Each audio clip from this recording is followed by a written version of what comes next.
कहाणी हरतालिकेची। एके दिवशी शंकर पार्वती कैलास पर्वतावर बसली होती. पार्वतीनं शंकराला विचारलं, महाराज, सर्व व्रतात चांगलं असं व्रत कोणतं? श्रम थोडे आणि फळ पुष्कळ असं एखादं व्रत असलं तर मला सांगा, आणि मी कोणत्या पुण्याईने आपले पदरी पडले हेही मला सांगा. तेव्हा शंकर म्हणाले, जसा नक्षत्रात चंद्र श्रेष्ठ, ग्रहात सूर्य श्रेष्ठ, 4 वर्णात ब्राह्मण श्रेष्ठ, देवात विष्णू श्रेष्ठ, नद्यात गंगा श्रेष्ठ, त्याप्रमाणे हरतालिका हे व्रत सर्वात श्रेष्ठ आहे. ते तुला सांगतो. तेच तू पूर्वजन्मी हिमालय पर्वतावर केलंस आणि त्याच पुण्यानं तू मला प्राप्त झालीस. ते ऐक. हे व्रत भाद्रपद महिन्यातील पहिल्या तृतीयेला करावं. ते पूर्वी तू कसं केलंस ते मी तुला आता सांगतो. तू लहानपणी मी तुला प्राप्त व्हावं म्हणून मोठं तप केलंस.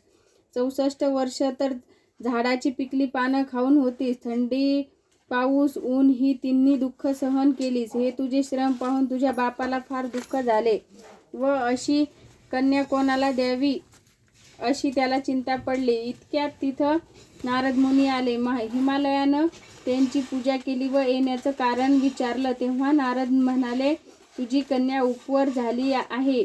ती विष्णूला द्यावी. तो तिचा योग्य नवरा आहे. त्यांनीच मला तुझ्याकडे मागणी करण्यास पाठविले आहे, म्हणून इथं मी आलो आहे. हिमालयाला मोठा आनंद झाला. त्यानं ही गोष्ट कबूल केली. नंतर नारद तिथून विष्णूकडे आले. त्यांना ही हकीकत कळवली व आपण निघून दुसरीकडे गेले. नारद गेल्यावर तुझ्या बापानं ही गोष्ट तुला सांगितली. ती गोष्ट तुला रुचली नाही. तू रागावलीस. असं पाहून तुझ्या सखीनं रागावण्याचं कारण विचारलं. तेव्हा तू सांगितलंस, महादेवा वाचून मला दुसरा पती करणे नाही असा माझा निश्चय आहे. असं असून माझ्या बापानं मला विष्णूला देण्याचं कबूल केलं आहे. ह्याला काय उपाय करावा? मग तुला तुझ्या सखीनं एका घोर अरण्यात नेलं. तिथं गेल्यावर एक नदी दृष्टीस पडली. जवळच एक गुहा आढळली. त्या गुहेत जाऊन तू उपवास केलास. तिथं माझं लिंग पार्वतीसह स्थापिलस. त्याची पूजा केलीस. तो दिवस भाद्रपद शुद्ध तृतीयेचा होता. रात्री जागरण केलंस. त्या पुण्यानं इथलं माझं आसन हललं.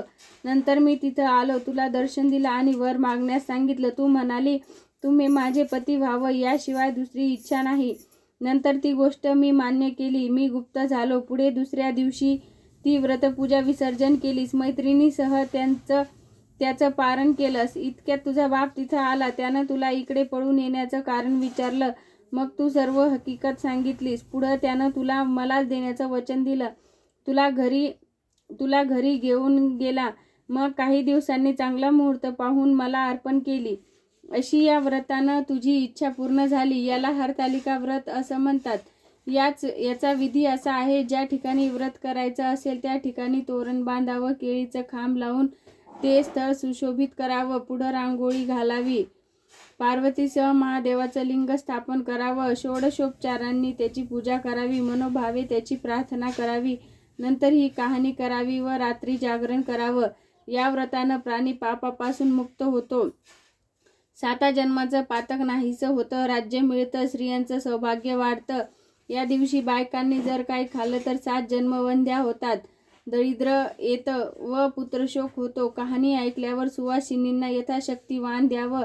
दुसरे दिवशी उत्तर पूजा करावी आणि व्रताचं विसर्जन करावं. ही 60 उत्तराची कहाणी. 5 उत्तरी देवा ब्राह्मणांच्या दारी, गायीचे गोठी, पिंपळाच्या पारी, सुफळ संपूर्ण.